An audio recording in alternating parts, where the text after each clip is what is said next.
Push, push, push, push me so I can get my push, push, push, push. The perfect push stick. Does this exist? Well, I built one, and you can too. So follow me and lass uns anfangen. There's dirt on my hands, strong like a tree. There's roots where I stand.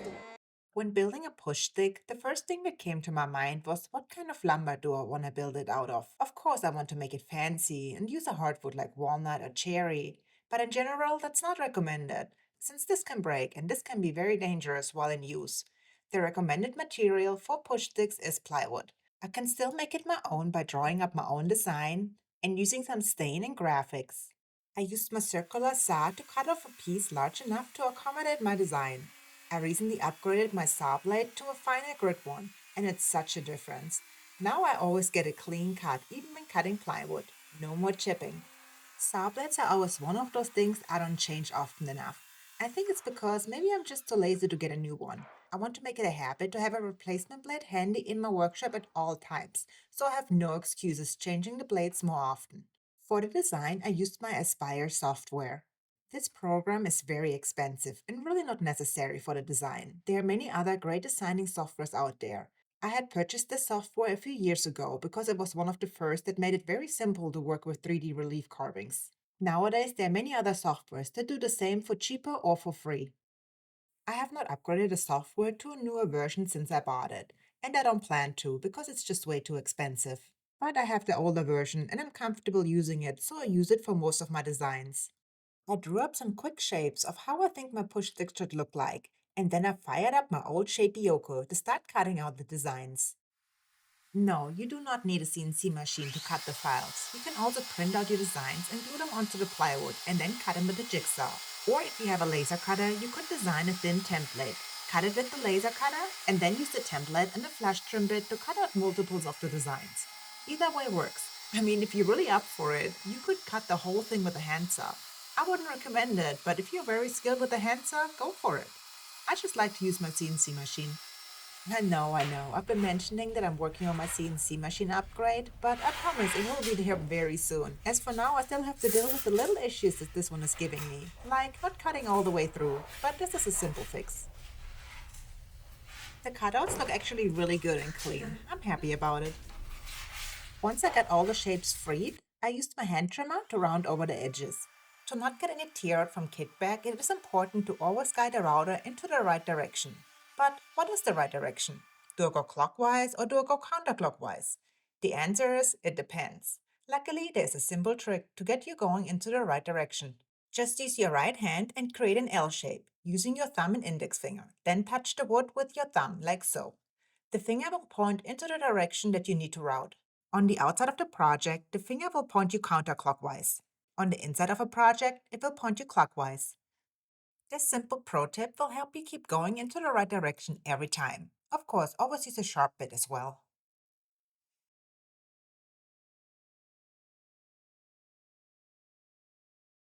Perfect. Remember this trick. And here you can see me use the correct router direction in action on the push stick. No kickback, no tear out, perfect rounded over corners. I repeated the same steps on all the other pieces. And here are all the contenders. Do you have a favorite shape yet? Besides staining all the pieces to get a nice deeper color, I also wanted to make the writing more noticeable and add a color pop, so I decided to paint the engravings and fill them in with an acrylic color. I just used a paintbrush for that and then let the color dry. I sanded off any extra color that is left on the surface. And you know what that means. Let's have some fun with it. This is once I get the issue of me always forgetting to plug in my tools out of the way. And here we go, much better.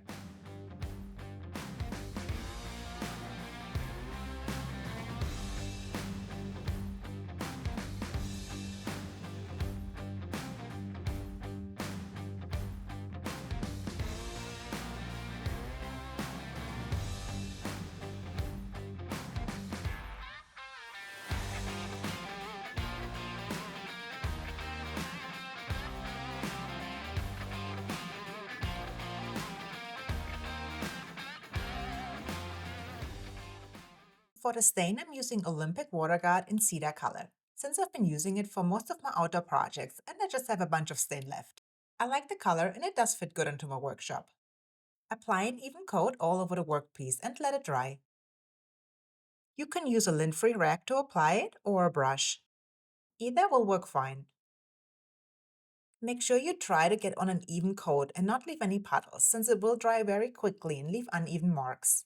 I use this little cheap painter's pyramids to prop up the piece so I'm able to coat both sides.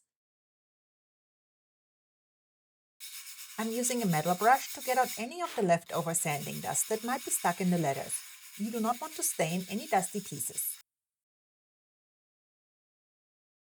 Also be quick to remove any streaks of paint because they will leave ugly, uneven marks once they dry. I let the pieces dry for a few hours and then added a second coat. Then I let them fully dry overnight and we are fertig. Wow, it only took me about 5 months of not having a push stick for me to finally get to build my own.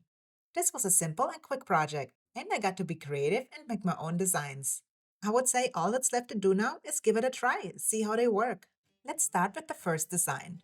Of course, design-wise, this isn't the best push stick. It's just really for fun because it looks pretty. But it does work, just not the best.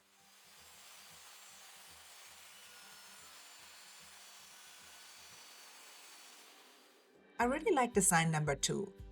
I like the color pop and the ergonomic design. It fits perfectly in my hand and does a good job grabbing the piece and holding it in place while pushing it through.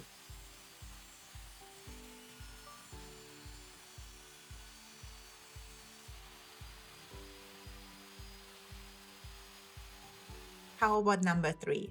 Does it work? Let's find out. I really like the depth of the CNC engraved logo. While I do like the color pop on the other designs, I do enjoy the simplicity of this one. I feel like my hand is out of the way and protected from the blade. I also have a good grip and I'm able to apply even pressure onto the wood piece while pushing it through. So, which one is the best? Well, number 1 is out for sure. It's a fun design, but that's about it. So the race is between number 2 and 3. And it's a hard call. Definitely one of those situations where something might work for one, but it might not work for the other. For me, the winner is number 3. I feel like my hand is a good distance away from the blade. If I were to build it again, I might even add those finger curves into the grip part to have a perfect hand placement. Other than that, I think it's perfect. What do you think? Do you like this design? Please like, comment, and subscribe. If you have not done so, please click the bell button to get notified of new videos. If you can, please join my Patreon. This helps me create more YouTube videos. Thank you so much for watching my channel and see you next Friday. Tschüss und auf Wiedersehen.